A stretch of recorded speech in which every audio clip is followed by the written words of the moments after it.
Hey everybody, this is a quick run through of the Unit 3 sample test.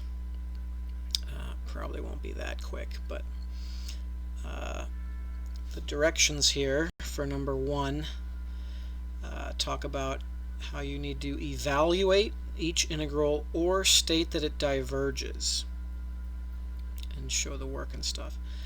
But you got to remember that these directions are going to apply to a lot of these different problems here, and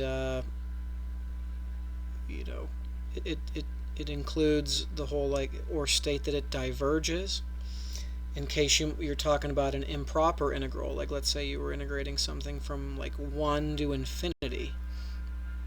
That integral might actually diverge, so under these directions we're going to be doing both indefinite integrals and definite or improper integrals.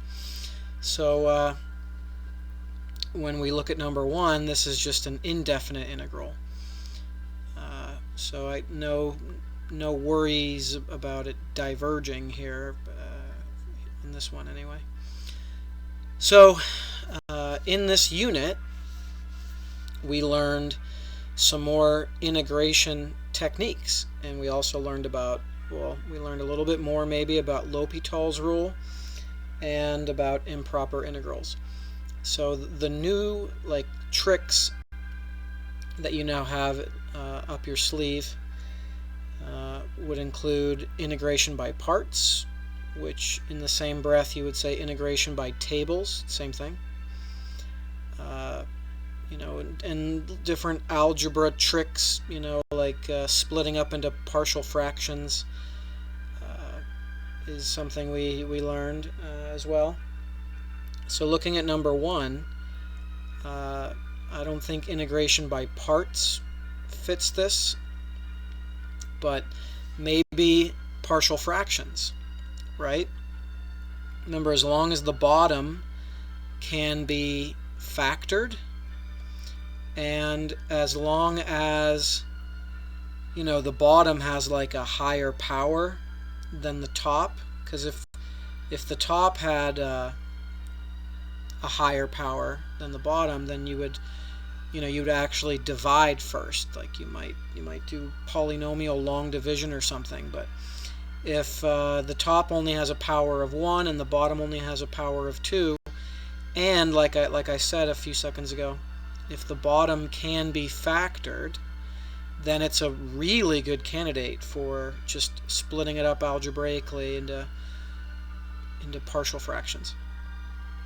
Can the bottom be factored? Well, certainly not by GCF, but perhaps by unfoil. And if you're one of my students, or perhaps you've learned a trick that I kind of call the Phoenix method, or but the bottom line is, I believe this can be unfoiled into x minus 1 as one factor and 3x minus 2 as the other. It doesn't matter which one you put where, but so this is kind of the side work as we just look to rewrite this crazy fraction as 2 smaller fractions added together. So right now these 2 numerators would be unknown. What would these 2 numerators have to be for this to be equivalent to this? And we're going to kind of do the following steps to kind of figure that out. So we're going to kind of add these fractions back together with common denominators. And so again, your common denominator, of course, is going to be this, basically. X minus 1, the quantity of it, times the quantity of 3x minus 2. And so this would be your numerator when we go to combine the fractions with an LCD. And that leads you to this. And then we can kind of put this term together with this term, because they both have an x, And these two terms combined need to be your negative 3x, and then the negative 2a term minus b, those two terms together need to be your positive 1. So that's what leads to this system of equations. And solving that, which looks pretty easy actually, if you're going to use the elimination method, it's already perfectly set up for it. You ultimately get a equals negative 2 and b equals 3. So this is the, I guess, the final draft of our rewrite. So this integral and this integral are equivalent. They're algebraically the same. And the reason we do this is because we actually can take this fraction and this fraction and actually integrate them. And you end up, when you actually integrate, you get this. Okay? Now, I want to point something out, alright, that when you, like, there could be some side work, that you could kind of do that's kind of missing, like making the leap from here to here is not the biggest leap in the world. I've definitely learned how to just do integrals like this in my head, you know what I mean? But I guess my point is, technically, to go from this integral to this answer is technically u substitution, right? Where you would let u equal x minus 1. Same thing over here. Integrating this and getting to here and getting this answer is technically u substitution, where you would let u equal 3x minus 2. Now, and that's where this 1/3 comes from. Okay? Like, so this 3 right here gets brought down to here. Just like this negative 2 right here sort of gets brought down to here. But this 1/3 was sort of like an after effect of doing all the steps of u substitution. So the fact that this was just 1x minus 1, that there was that the coefficient here in front of the x was just 1, that didn't really have any actual impact. Nothing really popped up here, you know what I mean? But since there was a 3 right here, that had some impact, and you ended up with like a 1/3. So anyway, the rest of this, if I'm just kind of winging it here,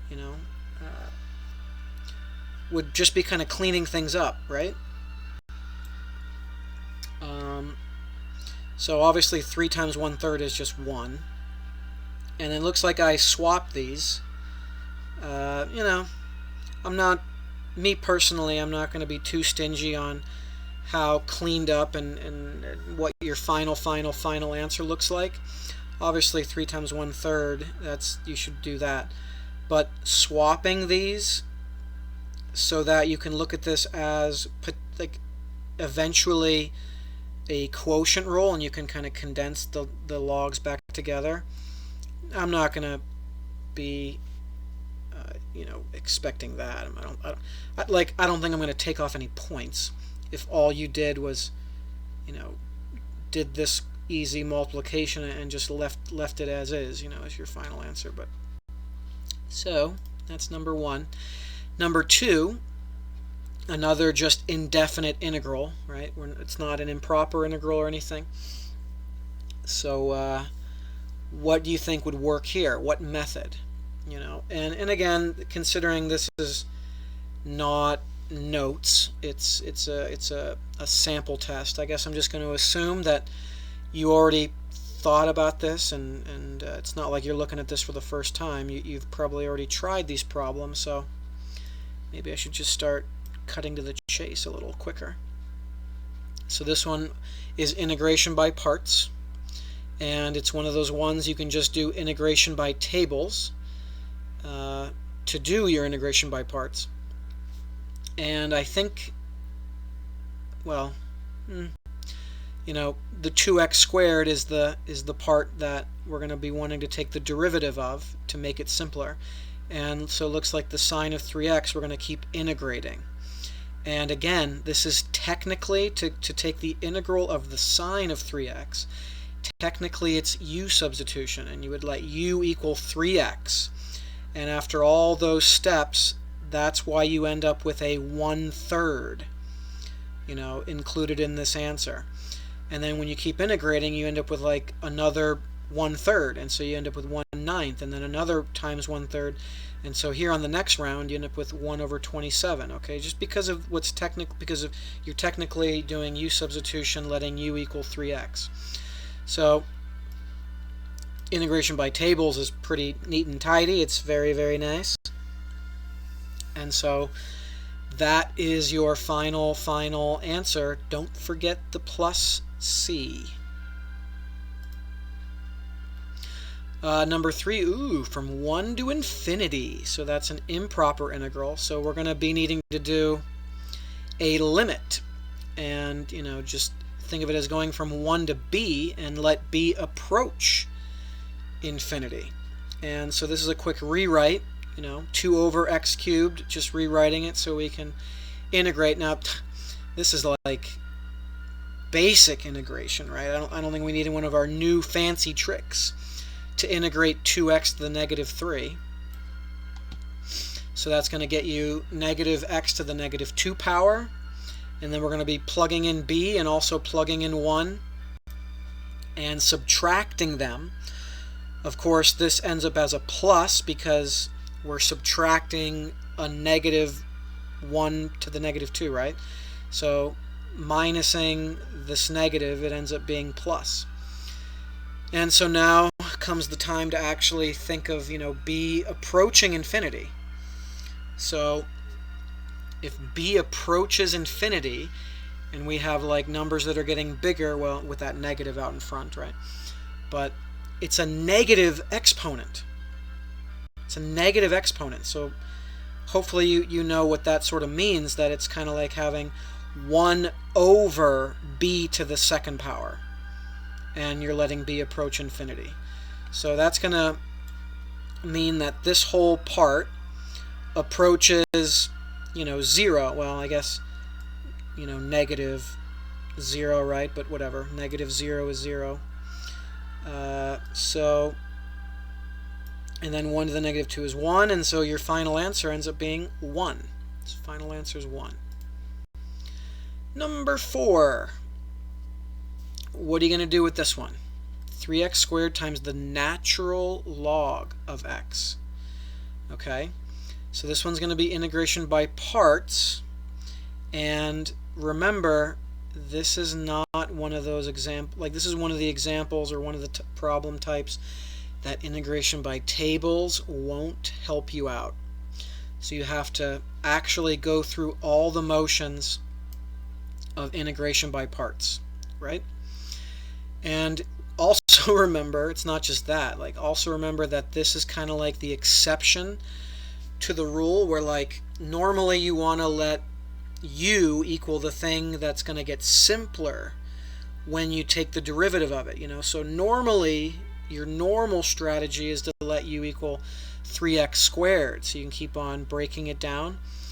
But again, when you have a natural log of x in there with your integration by parts, you're gonna break that, you know, normal strategy, and now you're actually going to let u equal natural log of x, and you're going to let dv equal the 3x squared part with the dx. So you're going to take the derivative of the natural log of x, so du is going to be this, and v is going to be bigger, actually, you know, like it's actually going to get, it's going to grow in the power, but that's okay, because when you have a du as 1 over x, it's all going to work out just fine. So remember, the formula is that the integral of u dv, right? So this is the integral of u dv, and you're going to rewrite it as u, so here's the formula, it's going to be equal to uv, so u, where's the u? U and then v, uv, minus the integral of v du. I didn't write that down, but maybe you want to write that down. This is uv minus the integral of v du. And now you see how this integral, and obviously v du, like those, like when you do x cubed times 1 over x, that simplifies oh so nicely. And so this integral is totally doable. And then don't forget the plus c. Number 5. Well, it's another improper integral. So we're going to be doing a limit thing. So I think we go here first. Yeah. So first you just rewrite it as a limit where we're going from 0 to b. And we're letting b approach infinity. So how are we going to integrate this integral? Well, again, assuming you've already thought about this extensively, and it's going to be integration by parts. And on this one, we can totally use integration by tables as a shortcut, if that's what you want to call it, if that's, for lack of a better term. And so after doing integration by tables, like that, this is the answer. And we're going to be plugging in b and plugging in 0.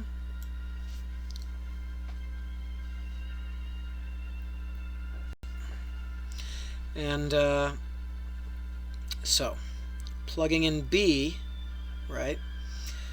Now what happens here? So, we're letting b approach infinity. So this would be like infinity or negative infinity. And then this, since it's like e to the negative b, this would be approaching 0, I believe. Okay? And this, so, I mean, well, I guess before we look at this, we should maybe I should have written down that, I just kind of said this, but let me repeat myself, I guess. Because going from here to here, you got to remember that this is infinity times 0, which is one of our indeterminate forms.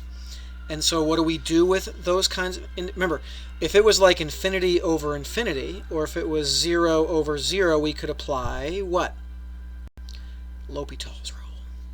But if it's infinity times 0, we need to rewrite it, with some... hopefully just some very simple algebra that gets you to here. So rewriting this as this is like the easiest algebra ever. You know what I mean?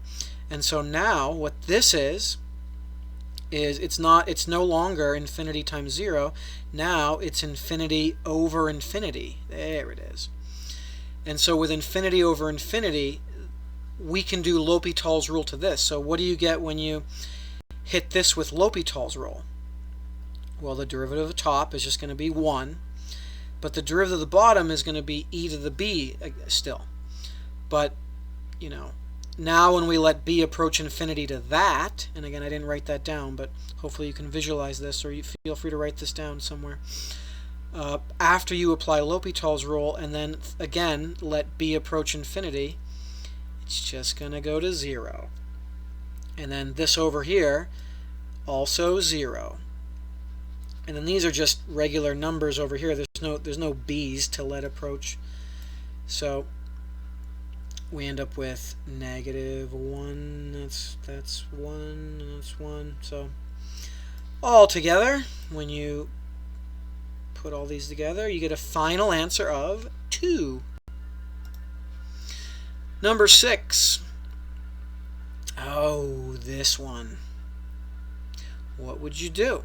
Again, and so this is just an indefinite integral, and this is going to be integration by parts, right? And it's that super tricksy example or crazy example where you have an e to the x type function and you have a trig function, And integration by parts is going to, well, how should I say this? It's that example where, like, you're going to do integration by parts, right? And you're going to end up with this as your new integral, and you're going to need to do integration by parts again, right? And even after you do integration by parts twice, you know, what you're going to end up with is the same integral you started with. So even after doing integration by parts twice, you end up pretty much back where you started. You know, so it's that kind of example, right? And so, you know, you can't do this one with integration by tables.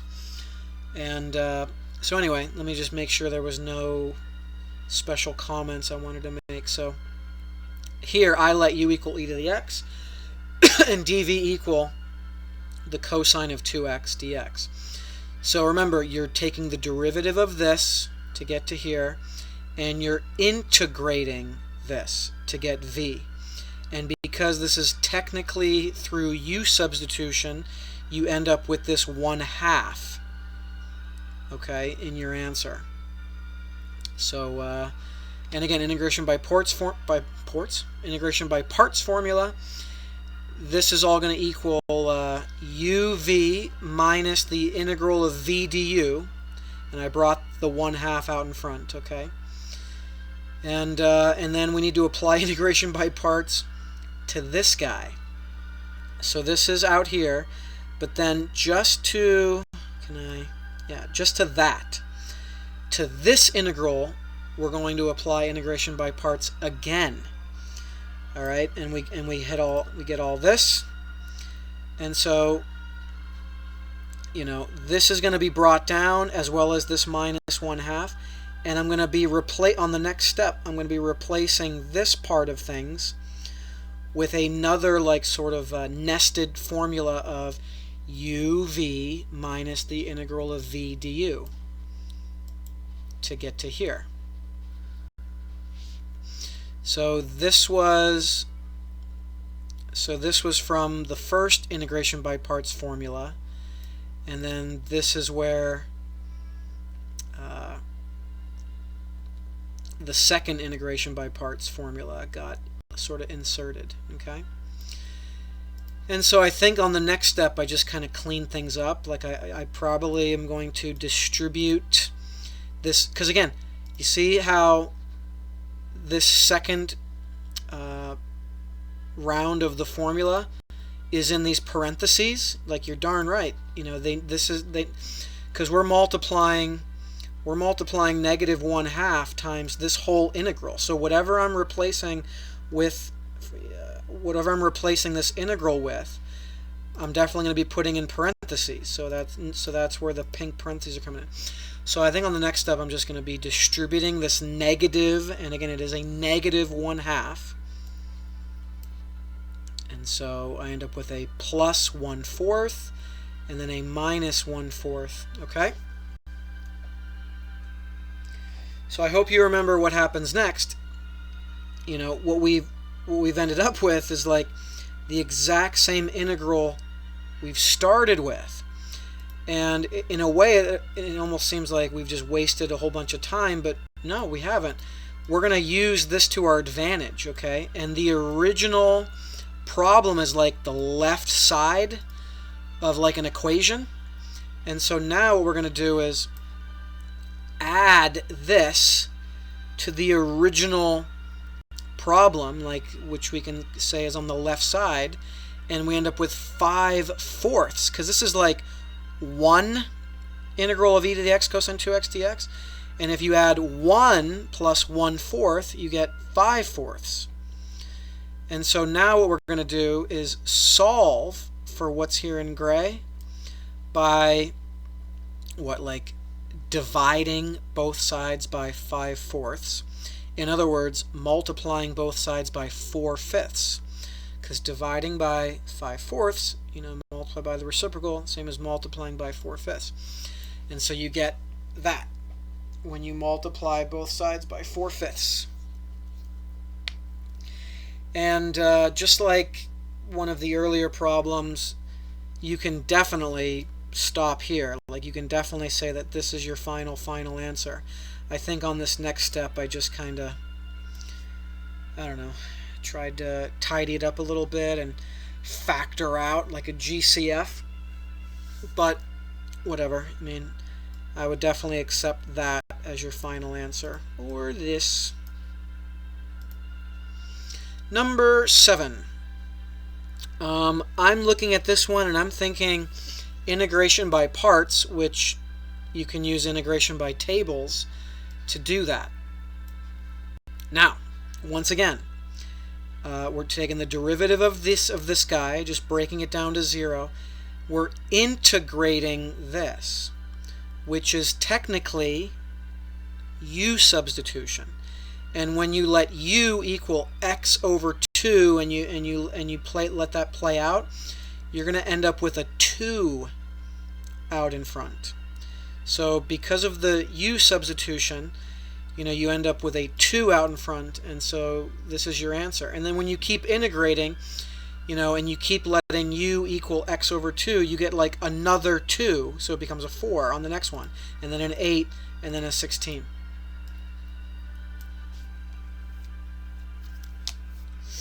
Okay, and then because of the nice easy steps of integration by table, you end up with this final answer. Don't forget the plus c. Number 8. Ooh, this one's interesting, but I probably won't reveal that. Hopefully I remember at the way end to talk about what makes this semi-interesting, but this is an improper integral, and so wait a minute, I think this is the next one. Yeah. So, well, okay, a couple things at once. First thing, it's an improper integral, so we're going to make it into a limit and let b approach negative infinity.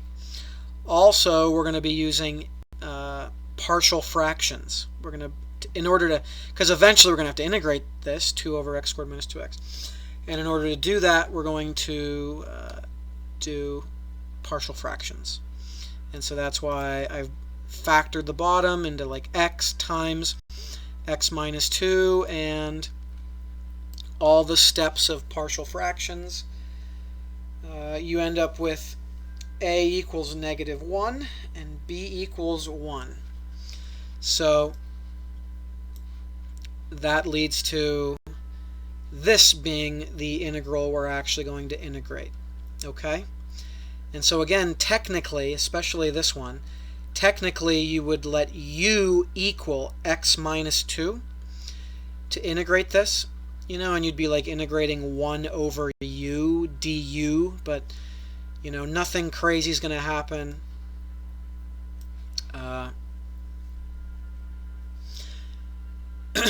Now, on this one, let's see, if I don't mind me going back.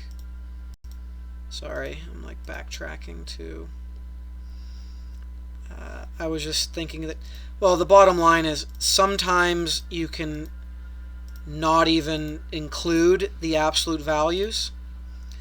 So, I mean, if we were going to positive infinity, for example, I don't want to go too deep into this right now, but so sometimes you don't really need to include the absolute value. Here I did. So here's what you end up with. And so now, at this point, you probably start to think, okay, let's now now we got to plug in b, don't we? I almost got ahead of myself there. So before we actually let b approach negative infinity, we have to plug in b and plug in -2, don't we? But maybe you can kind of look ahead here with me. I think that's what I was doing. I think I was kind of looking ahead, knowing that when we plug in b for the x's and we let b approach negative infinity, we're going to be ending up with negative, like follow along closely here, okay? Negative infinity plus infinity, which if you reverse that, you have infinity minus infinity. Infinity minus infinity. And that's one of those indeterminate forms that you have to rewrite. And when there's logs involved, your rewrite is probably going to be smushing the logs together with the quotient rule. So remember, it was like this, so you could reverse this as the natural log of x minus 2 minus the natural log of x. And that's why, so you could reverse this to make it into like a log minus a log. And that's why you have the x minus 2 on top and the x on the bottom. So I guess I was looking ahead here, knowing that we're going to need to rewrite this. So I condensed the logs together even before plugging in the b and plugging in the negative 2 and subtracting them. So what we end up with here is when we let b actually approach negative infinity, right? We have, basically like negative infinity over negative infinity or infinity over infinity. So what you could do is, if you wanted to, apply L'Hopital's rule to this, to just this fraction, because we have like infinity over infinity just here. And if you applied L'Hopital's rule and took the derivative of the top and bottom, you would just end up with like 1 over 1. Okay? And so what you end up with is basically like the natural log of 1, which is 0. And over here you end up with negative 2 minus 2 all over negative 2. And so you end up with the natural log of 2, because this is like negative 4 over negative 2, so positive 2. And so what you end up with is negative natural log of 2 as a final answer. Number 9. Ooh, negative infinity to infinity. So we're going to break that up into 2 integrals. And we're going to, since using infinity, we're going to make a limit with both of them. So it's kind of like going from negative infinity to 0 and then 0 to infinity. But we're going to be letting a approach negative infinity and b approach infinity. So now it's time to integrate. And luckily, this is like the easiest integral ever. And now we can plug in 0 and plug in a and subtract them.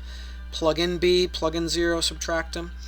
And if we let a approach negative infinity, because this is just 1. Maybe I can... So that's just a 1. But when we let a approach negative infinity, wouldn't it be like 1 over e to stuff? So that's going to be approaching 0. And then over here, e to the b, letting b, that's infinity. And then minus 1. So once we look at what's happening here, because of that infinity, the final answer is that it diverges. Number 10. Oh, the directions have changed. So these aren't even integrals anymore. Now they're just limits. Okay. All right. So I guess this is going to be stuff that we could potentially apply L'Hopital's rule to. I guess let's see what happens. So, oh my goodness. Well, you might look at this one and you might recognize this as a limit that you can actually, like you could have done this back in Calc AB class. You know what I mean? Like canceling out all the insignificant stuff and just thinking about how the bottom is blowing up faster than the top, because down here the power is 3 and up here the highest power is 2. So you could probably, like, I already kind of know what this answer is going to be, but if we're kind of in more of like L'Hopital's rule mode, then you're going to flat out look at this as infinity over infinity, which means you can apply L'Hopital's rule to it.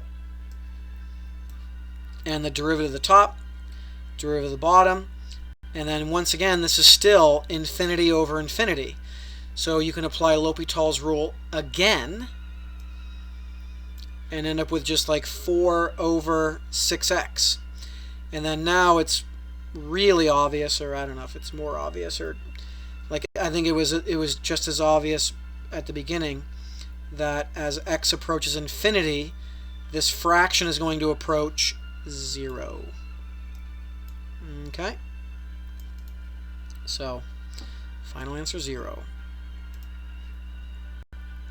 This one, let's see here. If we let x approach 0, cosine, so 3x is approaching 0, so the cosine of 3x is approaching 1, and so 1 minus that is 0, and then 4x would be approaching 0, so the sine of 4x would be approaching 0. So that's another green light, no pun intended, to use L'Hopital's rule. So L'Hopital's rule is going to get you, because the derivative of negative cosine is, because the derivative of the cosine is negative sine. So the negative, negative, you end up with positive. Don't forget the chain rule. So this 3 comes from a chain rule. And now when you let x approach 0, this whole top, because 3x approaches 0, so the sine of 3x approaches 0, and then 3 times 0 is 0. And this approaches 0, so cosine of 4x approaches 1. So this whole bottom approaches 4, but 0 over 4 is 0. Number 12. As x approaches infinity, this is infinity, and then 1 over x approaches 0, and the sine of 0 is 0. So we have infinity times 0, and that's going to be the type of indeterminate form that we can't really work with. We have to rewrite it somehow, and you could do that h trick here from our notes, but this might just do the trick. Instead of thinking of it as being multiplied by, like instead of multiplying by x, you could just divide by 1 over x. And so as x approaches infinity, this would be 0, 0, then so 0 over 0. And now that it's technically, it's funny how cheap that is, but now that it's 0 over 0, we can now apply L'Hopital's rule to it. So taking the derivative of the top and the derivative of the bottom, don't forget the chain rule, so this is from the chain rule. And then these cancel out. How nice is that? That this whole craziness and this whole denominator just cancels out. And so you're left with, oh wait, yeah, chain rule. Yeah, chain rule. But now that you're left with the cosine of 1 over x. As x approaches infinity, 1 over x approaches 0. Okay, yeah. I was wondering why there was such a big, box there. But, yeah, just to kind of clean it up, So, yeah, after the canceling, you just end with that. And then when you let x approach infinity, this 1 over x approaches 0, and so the cosine of that, 1. Last problem. Ooh, so this, if you let x approach 0, x squared approaches 0, and so 1 over that approaches infinity. And obviously that's, so we have infinity to the 0 power. Another one of our indeterminate forms that we can't really work with. And so this is when we bust out the natural log trick. We just kind of throw a natural log in there. We'll make up for it later. And, ooh, I just remembered something. Well, I'm going to have to go back to Number 8 here. I did forget. Hopefully I don't forget again after knowing number 13. But number 13, we throw a natural log in there. We'll make up for it later. And now that there's a natural log in there, we can apply the power rule property of natural logs and bring this x down in front. Okay? And now, what does this change it to? Well, now it's going to be 0 times, let's see, if we let x approach 0, then this is going to approach infinity. And so the natural log of infinity is infinity. And so now it's it's still not something we can do L'Hopital's rule on, but at least we've changed it to 0 times infinity. So how are we going to rewrite this so that it's either 0 over 0 or infinity over infinity? Well, just that cheap, simple trick of instead of multiplying by x, let's divide by 1 over x. And that actually makes it into infinity. Wait a second. Yeah, x approaches 0, dummy. So I was going a little too fast there for my own good.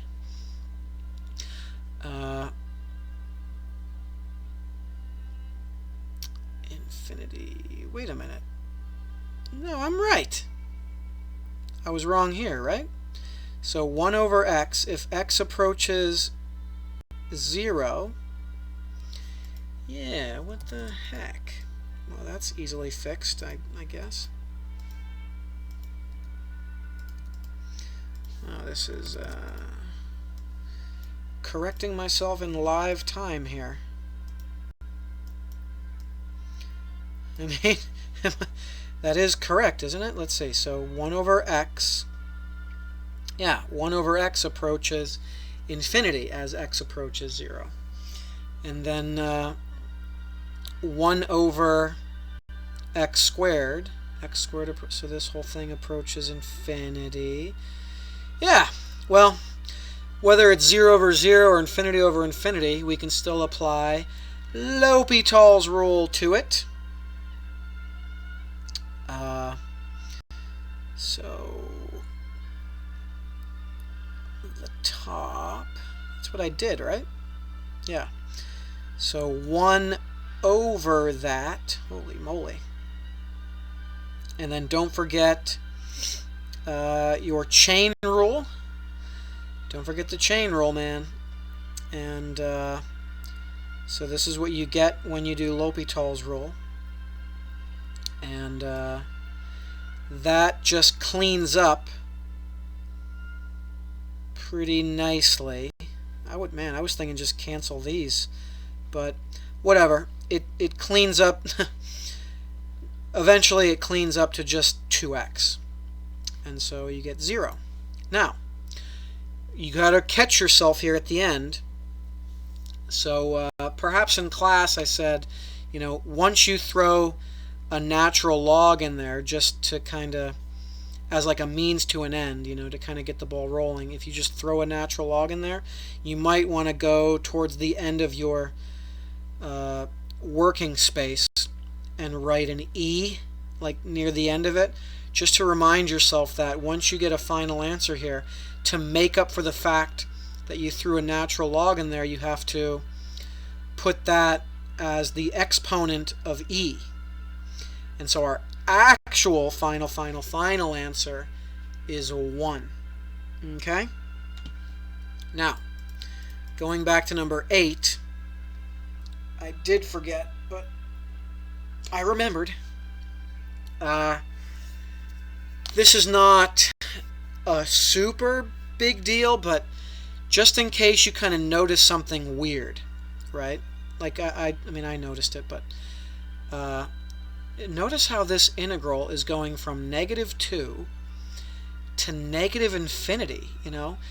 Maybe you noticed that it was weird that negative infinity was like our upper limit. Wouldn't it make more sense to kind of write this as negative infinity to -2 and kind of switch these limits of integration?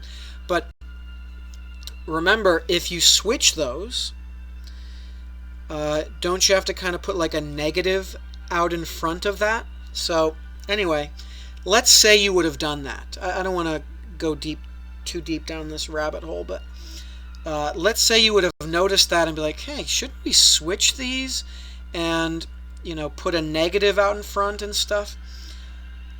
If you would have done that, you still would have ended up eventually, at the end of the day, with the same final answer as, negative natural log of 2.